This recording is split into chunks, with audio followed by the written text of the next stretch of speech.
Okay, in this tutorial I'm going to show you guys how you can bring your vector graphics into Adobe Photoshop.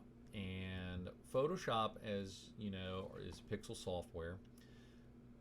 You might create a logo or something, say this was I don't know, a magazine ad, and you want to bring that logo into Photoshop. And so what you would want to do, there's two ways you can do it. So first one would be, or a way, first way is to go to File, Open, and we're going to just find a logo that's already in Illustrator file. So we'll use Donna Karen one.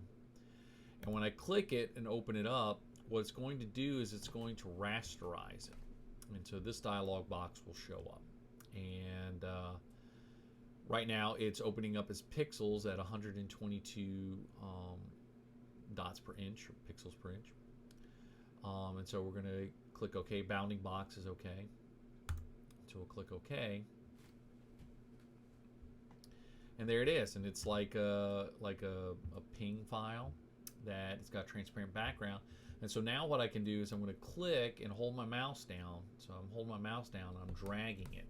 And I'm going right up here to the top where you see Duotone Demo. See where the name of it is and where my arrow is?